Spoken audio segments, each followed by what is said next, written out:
है कि जन्मों जन्मों के पाप इस मनुष्य जन्म में कैसे खत्म होंगे। जैसे रुई का पहाड़ लगाओ, एक दिया सलाई लगा दो, पूरा भस्म हो जाएगा? नहीं हो जाएगा।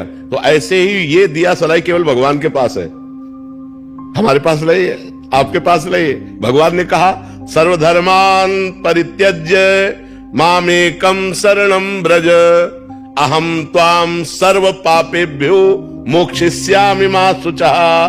तू सब धर्म कर्म को मेरे समर्पित करके मेरी शरण में हो जा, मैं तेरे सारे पाप नष्ट कर दूंगा। मैं तेरे सारे पाप नष्ट, भगवान सारे पाप नष्ट कर देंगे। तो हमें भगवान का नाम जप करना चाहिए, भगवान का नाम कीर्तन करना चाहिए, भगवान की लीला कथा सुननी चाहिए, भगवान के भक्तों का संग करना चाहिए, सब में भगवान की भावना करके सेवा करनी चाहिए। हमारे सारे पाप भगवान नष्ट कर देंगे। कभी ग्रस्त जीवन में रह के कभी कभी कुछ ना कुछ मुश्किलें आती है, मतलब ध्यान से भटक जाती है। नहीं, मुश्किल ध्यान भटकता तो सबका है और मुश्किलें सबके आती हैं, आपकी ही बात नहीं है। हर मुश्किल से लड़ने के लिए हमें मनुष्य जन्म मिला है, भागने के लिए नहीं। सबके पास मुश्किलें हैं, चाहे बाबा जी हो, चाहे गृहस्थ हो, चाहे जवान हो, चाहे बूढ़ा हो, चाहे स्त्री हो, चाहे पुरुष हो। कोई ऐसा नहीं जिसके जीवन में मुश्किलें न हो। क्यों भाई, तुम मुश्किल रहित हो क्या? हम भी मुश्किल में है, तुम भी मुश्किल में हो, लेकिन हम मुस्कुराते हैं, तुम चिंता में हो। मुस्कुराहट बनी रहे मुश्किलों में, इसीलिए मनुष्य शरीर मिला है। और वो तभी हो सकता है जब भगवान से जुड़े हो। अगर भगवान से नहीं जुड़े तो आप मुस्कुरा नहीं सकते, पक्का समझो। भारी से भारी विपत्ति और दुख में भी जो मुस्कुरा के कदम बढ़ावे वही तो मनुष्य है। जब भगवान को विपत्ति मिली तो हम इंसान को क्यों नहीं मिल सकती? राम जी को सुबह राज्य मिलना था और शाम के 14 वर्ष का वनवास मिला। थोड़ा विचार करो कि अगर हमारे पास ऐसी विपत्ति हो तो जीना मुश्किल हो जाए। सुबह चक्रवर्ती राजा बनना है और शाम के नंगे पैर वनवासी वेश 14 वर्ष किसी ग्राम में नहीं जाना। 14 वर्ष तक वनवास, कंदमूल फल पे जीना, कभी रोटी दाल नहीं खाना। तापस वेश विशेष उदासी 14 वर्ष राम वनवास के लिए होता है। जहां उस संत का शासन स्वीकार किया तो हृदय में बात आने लगती है, अब लो नशानी अब ना नशा, बहुत पाप किया, अब नहीं करूंगा, हो गया। ये जब आने लगे तो जान लो पूर्व जो पाप बाधक थे वो नष्ट हो गए। तभी ये बात, जो पे दुष्ट हृदय सोई हुई मोरे सन्मुख आओ की सोई। अब जे ही उसने ये जीवन में निश्चय किया आप केवल भगवत प्राप्ति, तो उसके सारे पाप नष्ट होने में देर नहीं लगती। अब उसे जैसे कोई पूर्व वाला देखे, कंठी बांध लिया, तिलक बांध लिया, ये हम जानते हैं, शराब पीता था, व्यभिचार करता था, कत्ल करता था, ऐसा वैसा, तो उसके लिए भगवान आदेश करे साधु रे समंतव्या सम्यक व्यवसिता, ऐसा आप उसे साधु मानो क्योंकि मेरी शरण में हो गया है। मैं कहता हूं अपिचेत सुदुराचारो भजते माम मनन्य भाग साधु रे समंतव्या सम्यक। कल था आज मेरा हो गया है। अब इसे आदेश करते भगवान साधु समंतव्या, तुम इसे साधु ही मानो क्योंकि मैं करूंगा इसे साधु।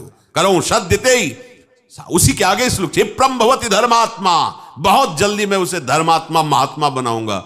जब बनाने वाले कह रहे मैं बनाऊंगा तो आप फिर अपने को मानने में क्या है?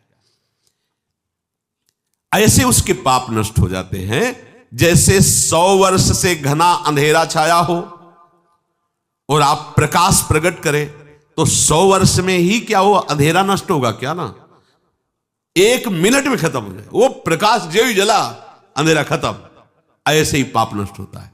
बोले बहुत पुराना पापी है और ऐसे ही खत्म हो गए। ऐसे खत्म होता है शरणागत का पाप जैसे 100 वर्ष से साल में अंधेरा है, एक बल्ब जला, 1 सेकंड में प्रकाश हो, खत्म अंधेरा 100 वर्ष का। अब उसके लिए यह सिद्धांत नहीं कि 100 वर्ष आप प्रकाश करो तब अंधेरा खत्म, नहीं, ऐसे एक क्षण में पाप सारे के सारे भस्म शरण ने स्वीकार कर लिया। शरण ने आम तो आम सर्व पापेभ्यो मोक्षयिष्यामि मा शुचा, मैं पवित्र करूंगा। कितने घंटे में? 1 सेकंड में, जा खत्म। जैसे प्रकाश हुआ 100 वर्ष का अंधकार नष्ट, ऐसे अनंत जन्मों के पाप सन्मुख होए जीव मोहि जमहि जन्म कोट यघ नासों। विश्वास करो इस बात पर। चेत, प्रभु कह रहे प्रायः ऐसे पापरत मनुष्यों को ये चेतना नहीं होती कि मैं भगवत प्राप्ति करूं, संत समागम या नाम जप नाम कीर्तन, चेतना नहीं होती इनकी। ये चेतना लुप्त रहती है। ऐसा नहीं कि उनमें सामर्थ्य नहीं, परुलुप्त पापवंत कर सहज स्वभाव भजन मूर्ति ही भावन का, उसके अंदर भाव ही नहीं आएगा भजन आदि का। तो चेत ऐसे जो पापात्मा जन होते हैं, पहली बात उनके अंदर सत्संग में जाना या भजन आदि इसकी रुचि ही नहीं हो। अगर कहीं भगवत कृपा से या किसी, अब जैसे उनके अंदर ये रहते है, उनकी पत्नी भगवत चरणारविंद की महाप्रभु की शरणागत है, आश्रित है, तो कैसा कृपा बन रहा है। वो जरूर बोलती उस समय फिर मंजीरा लेके राधा नाम का, ये तो बढ़िया है, राधा नाम कीर्तन कर। यद्यपि ऐसा नहीं करना चाहिए, ऐसे दुर्व्यसन नहीं कर, पर दुर्व्यसन नहीं छोड़ सकते और राधा नाम स्वीकार कर लिया तो इस बात का हमें विश्वास है, राधा नाम की महिमा पर निश्चित आपका मंगल होगा। निश्चित आप इसी जन्म में ऐसी घृणा करेंगे कि देख लेना, निश्चित ये नाम और ये भगवत प्रीति, ये भगवत प्रीति है। मैं नीच हूं, मैं पामर हूं, अधम हूं, पर प्रभु आपका नाम, आपका गुण कीर्तन, आपकी महिमा, छुटी 84 भ्रमंते निर्खय जुगल किशोरी, ये हम सत्य मानेंगे। इस असत वृत्ति की सत्ता नहीं है और इसकी राधा नाम की चतुरासी जी की इसकी सत्ता है। इस असत वृत्ति की सत्ता नहीं है। ना सतो विद्यते भाव, ना भाव विद्यते सता। ये सत वृत्ति तुम्हारा परम मंगल कर देगी। अब जो दिखाओगे वही देखेंगे, जो सुनाओगे वही सुनेंगे, जैसे रखोगे वैसे। अभी मुक्त, अभी इसी क्षण मुक्त। बिगड़ी जन्म अनेक की, अब ही सुधरे। आज समझ में आती है बात, अब ही सुधरे। हम कर्म करके चाहते हैं मोक्ष पद, कर्म से मोक्ष पद नहीं होता, कर्म त्याग से मोक्ष पद होता है। कर्म का कर्ता भाव त्याग, कर्म का फल त्याग, जो बचा वो आपका स्वरूप होगा। शरीर संबंध, शरीर की क्रियाओं से संबंध, शरीर के भोगों से संबंध, शरीर संबंधियों से संबंध का त्याग तो बचा वो परमात्मा स्वरूप। अभी मुक्त हो गए, अभी सारी साधना इसी बात की है। जब कोई भगवत आश्रित होता है और भगवत बोध होता है तो जन्म जन्म के संचित कर्म स्वतः नष्ट हो जाते हैं भगवत कृपा से। संचित कर्म मानो एक कमरे में बहुत वर्षों से अंधकार जमा है, एक टिमटिमाता हुआ भी दीपक लेके जाओ तो अंधकार खत्म, उतना प्रकाश हो जाएगा। समझो, देखो तो बहुत जन्मों के पापी कैसे पवित्र होंगे, बहुत समय लगेगा। अब बिगड़ी जन्म अनेक किया बही, ये खत्म अंधकार। मन वचन कर्म से अधीनता प्रभु की, सदगुरुदेव की बात बन गई। लेकिन ये अहंकार देवता ऐसे थोड़ी अधीन होते हैं। जब तक ठोकर पर ठोकर नहीं खाते, या तो स्वयं प्रभु पधारे और मर्दन करें इस अहंकार का। जैसे कालिया नाग था ना, जो फड़ उठाता अपने श्री चरणों की, ऐसे प्रहार करते श्री चरणों की, चोट पहुंचाते, खून उगलता हुआ शरणागत हो गया। त्राहि माम रक्षा करो, हाँ ठीक है। ऐसे इस अहंकार रूपी जो सर्प के फण हैं, इनको हरि गुरु कुचल दें तो बात समझ। और कुचलना ऐसे, जहां प्रभु फुंकार मारता, वो तो प्रभु ही कर सकते नहीं, उसके फुंकार में सब भस्म हो जाते। काली देह में जब प्रभु कूदे तो ऐसे थोड़ी हो कि त्राहि माम शरणागत आओ श्री कृष्ण, ऐसे नहीं। लपेट करके पहले उसने अपना पूरा प्रयास किया। तो अहंकार लपेट करके पहले पूरा प्रयास करेगा किसका? जो अहंकार नष्ट करने के लिए सोचेगा, चाहे हरि हो चाहे गुरु हो, अहंकार पूरा विरोध करेगा पहले। यहां आए काहे के लिए? वृंदावन काहे के लिए आए हो? जीवन को आबाद करने के लिए। यही जीवन आबाद, हमारे माँ श्यामाजू को राज। जीवन तो बर्बाद इधर होता है, एक एक श्वास विषयों में व्यर्थ जा रही, उसे बर्बाद कहते हैं। ये तो सत्संग है, राधा नाम कीर्तन है, यश है प्रिया प्रीतम का, और कुछ नहीं है तो व्यास भरोसे कुंवर के सोवत पांव पसार। लाडली जी के भरोसे सो रहे हैं, उनका उच्छिष्ट पाके उनके लिए जीवन व्यतीत कर रहे हैं, हो गया। जो अनुकूलता प्रतिकूलता परिस्थिति, शरीर के सुख दुख, शरीर के संबंधियों का व्यवहार अपने चित्त पर रखता है, वो कैसे परमार्थ का पथिक बनेगा? ध्यान दीजिए, अनुकूलता प्रतिकूलता का प्रभाव, शरीर के संबंधियों का प्रभाव, वो असंतुष्ट हैं थोड़ा, इसलिए किस किस को हम संतुष्ट करेंगे? भगवत मार्ग में चले हैं, आप अगर सपोर्ट कर सकते हो तो हमारे हो, नहीं हम जानते भी नहीं कि तुम हमारे कौन हो। जाके प्रिय राम वैदेही तजिए ताहि कोटि बैरी सम जद्य परम सनेही, परम सनेही। सबका मंगल हुआ। तजो पिता प्रहलाद विभीषण बंधु भरत महतारी गुरुबल तजो कंत ब्रज बनितन भे मुद मंगलकारी।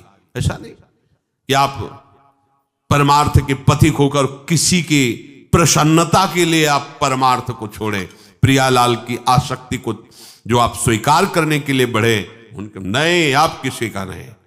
अगर आप हमारे स्नेह संबंधी हो तो मेरे प्राण प्रीतम से मिलने का सहयोग कीजिए, अगर नहीं तो तजिए ताहि कोटि बैरिशम जद्यप परम स्नेह। इस मार्ग के पथिक में गुंजाइश नहीं होती, किसी के आंसुओं पर, किसी की धमकी पर ये मार्ग नहीं रुकता।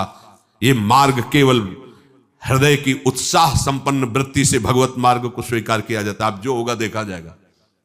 तो ये मार्ग अपने जो आराध्य देव का बल प्राप्त हुआ उसके बल से चला जाता। आप लोगों को तो उपदेश मिल रहा है, सुविधा मिल रही, सपोर्ट मिल रहा है, कोई सपोर्ट नहीं। 13 वर्ष की अवस्था, कोई बस वही एक भगवान का बल, उन्हीं का निश्चय, हर जगह सावधान। नई अवस्था थी, कहीं कहीं कोई फंसाव नहीं, सीधे निकल। फिर गंगा की धारा जैसे प्रवाहित होती है, ऐसे जीवन की धारा उन्हीं के चरणों में। अब वृंदावन आ गए। प्रतिकूलता, तिरस्कार, अपमान, क्लेश ये जीवन का हमारा लक्ष्य है, यही हमारे लक्ष्य की पूर्ति कराएगा। कल इन लोगों से बता रहे थे, देखो अभी सर्दी नहीं आई, श्री जी ने आप सबकी व्यवस्थाएं कर दी। हम अपनी आपको बताते हैं, कभी कभी जब ज्यादा सर्दी होती तो पास के आश्रमों में जाते तो देखते थे सब अपने अपने कंबल लिए ओढ़े, कोई पूछता भी नहीं था कि पता नहीं कंबल उड़ा दे रात में लेके भाग जाए तो। ऐसी कांपते हुए शरीर ठंडी करती। फिर निश्चय किया ओढ़ना ही नहीं, हमें आश्रय ही नहीं लेना इसका। और भगवत कृपा से कभी जुखाम या बुखार भी नहीं आया। भीषण सर्दी ऐसे सहते हुए आपके अंदर सब सामर्थ्य है। रहीमन बहु भेषज करत ब्याध न छाणत साथ, खग मृग बसत अरोग बन हरि अनाथ के। इन दवाइयां खा के व्यवस्था करके भी कभी जुखाम नहीं, 10वें वर्ष कभी जुखाम नहीं हुआ। भीषण सर्दी, गर्मी, बरसात, हर ऋतु को वो शरीर सामर्थ्यशाली हो। भगवान वैसी कृपा करते हैं। ये परमार्थ के पथिक की ये बातें हमारी समझ में नहीं आती। अन्य आश्रय, व्यवस्था का गुलाम, ये समझ में नहीं आता। तुम भगवत प्राप्ति के लिए निकले हो, संबंध जीव के ते बनाए हुए हो। न शरीर से संबंध विच्छेद, न भोगों से संबंध विच्छेद, न परिवार से संबंध विच्छेद। चना एक बार भुन जाए फिर निश्चिंत हो, उसे खेत में बो दो, खूब खाद लगाओ, अंकुरण नहीं होगा। एक बार तो भुनने दो इसे, एक बार तो आग में जलने दो इसे, एक बार तो वासनाएं भस्म होने दो। शुरुआत में ही तुम वही सिद्धावस्था धारण कर लोगे तो कैसे बात बनेगी। अनुकूल प्रतिकूल परिस्थिति साधक को सुखी दुखी नहीं करती। जो भगवत मार्ग का पथिक होता है, एकमात्र उसका लक्ष्य होता है भगवत प्राप्ति। तो ऐसे उपासक के संचित प्रारब्ध क्रिमाण ये सब भस्म हो जाते हैं, कर्मों से उसका कोई संबंध नहीं रह जाता, वो जीते जी जीवन मुक्त हो जाता है। यदि किसी महापुरुष का संग हो जाए, ऐसी कोई घटना घट जाए, ऐसी परिस्थिति बिगड़ जाए, ऐसा वातावरण हो जाए कि उसे उससे ऊब करके किसी संत का आश्रय ले ले, महापुरुष का, तो कोई कितना भी बड़ा पापी हो उनके प्रभाव से ऐसा दृढ़ निश्चय कर ही लेगा कि अब मुझे इस जन्म में भगवत प्राप्ति करनी है। वो संपूर्ण पापों से भली भांति तर जाएगा। सर्वम ज्ञान प्लवेनैव व्रजिनम संतरिष्यति। प्रकृति के कार्य, शरीर और संसार के संबंध से ही पाप होते हैं। जितने पाप होते हैं वो देहाभिमान जब होता है, और देहाभिमान में इंद्रियजन्य सुखों की भोग लालसा ही पाप कराती है। और जब संत संग होता है तो संत संग का प्रभाव होता है सर्व संबंध विच्छेद। ध्यान दीजिए, आप सरिस चाहें सबकी ना, संतों का स्वभाव और प्रभाव आप सरिस जैसे वो हैं वैसे बनाना चाहते हैं, या आप सरिस चाहे आपको भगवत स्वरूप बनाना चाहते हैं। संतों के संग का प्रभाव सर्व संग पहो हिमाम, सर्व संबंध विच्छेद, शरीर से, अंतःकरण से, इंद्रियों से, शरीर संबंधियों से, भोगों से। अगर ये नहीं तो संत संग नहीं हो रहा है। संबंध विच्छेद, संबंध पुष्टता ये अविद्या का संग है, संबंध विच्छेद यही ज्ञान है, यही अज्ञान के नाश का स्वरूप है। ये अहमता ममता एकमात्र प्रियालाल के चरणों में समर्पित, कोई संबंध नहीं। ध्यान देते हो इस बात पर? हो नहीं, ये वो प्रपंच लादे घूम रहे हो, जैसे धरिवंश प्रपंच बंच सब ये काल ब्याल को खायो, ये जिए जान श्याम श्यामापद कमल संग शिरनायो। सर्वम ज्ञान प्लवेन व्रजिनम संतरिष्यति। जहां वो संत महापुरुष के संग के प्रभाव से सर्व संबंध विच्छेद हुआ, तो अब उसको तरना बाकी नहीं रह गया, तर गया। मूला भावे कुतः शाखा, जब मूल ही कट गया तो अब शाखा कहां टिकेगी? तो बोले मूल था शरीर, अंतःकरण और भोगों का संबंध, संत प्रभाव से वो हट गया। अब जो बचा वो भगवद आश्रय, भगवत प्रीति या स्वरूप बोध। यथैधांसि समिद्धोग्निर भस्मसात् कुरुते अर्जुन, ज्ञानाग्नि सर्वकर्माणि भस्मसात् कुरुते तथा।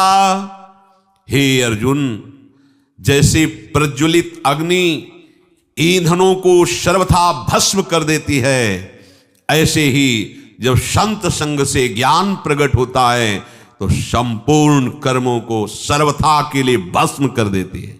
ये बात भगवान के वचन। यथैधांसि समिद्धोग्निर्भस्मसात् कुरुते अर्जुन। पीछे के श्लोक में भगवान ने बताया कि जब कोई संत महापुरुषों का आश्रय लेकर के उनके द्वारा बताए हुए मार्ग पर चलता है तो कितना भी बड़ा पापी हो, मार्ग में चलने का तात्पर्य नौका पे बैठना, वो ज्ञान रूपी नौका से पाप रूपी संसार रूपी समुद्र से तर जाता है। तो बोले समुद्र से पार हो गया पर समुद्र तो रह गया, समुद्र की सत्ता तो है। तो आगे के श्लोक में भगवान कहते हैं भस्मसात् कुरुते अर्जुन, कुछ नहीं बचता। उदाहरण में कह रहे कि जैसे प्रज्वलित अग्नि के साथ संयोग करा दीजिए कुछ भी, वो सबको अपना स्वरूप प्रदान कर देगी। लोहा डाल दीजिए, सोना डाल दीजिए, बिष्ठा डाल दीजिए, चंदन डाल दीजिए, जो भी डालोगे वो अग्नि अपने ताप से उसे अपनामय स्वरूप दे देगी। लोहा भी अग्निमय हो जाएगा, सब कुछ वो भस्म कर देगी, कुछ शेष नहीं रहेगा, किंचन मात्र शेष नहीं रहेगा। ज्ञानाग्नि सर्वकर्माणि भस्मसात् कुरुते तथा। जैसे अग्नि सब कुछ भस्म कर देती है, ऐसे ही संत संग के प्रभाव से प्रकट हुए ज्ञान रूपी अग्नि से संचित प्रारब्ध क्रियमाण सब भस्म हो जाते हैं। संचित प्रारब्ध क्रियमाण तीनों कर्म भस्म हो जाते हैं। अग्नि में जैसे काष्ठ का अत्यंत अभाव हो जाता है, ऐसे ही संत संग से प्राप्त हुए ज्ञान से पूर्ण समस्त बंधनों का अभाव हो जाता है। सब बंधन भस्म हो गए, कोई बंधन नहीं, न कर्म बंधन, न शरीर बंधन, न भोग आसक्ति, न देह के संबंधियों का बंधन। तात्पर्य यह है संसार शरीर से संबंध विच्छेद हो जाने पर ही विशुद्ध बोध होता है। और वही जब कहो तो उसे माना जाता है कि हमारे साथ कटु व्यवहार हो रहा है। ये कटु व्यवहार तुम्हारे माने हुए राग पर हो रहा है। जब तक इस राग का तुम वैराग्य में परिवर्तन नहीं करोगे विवेक के द्वारा, तब तक परमार्थ का अनुभव नहीं हो सकता।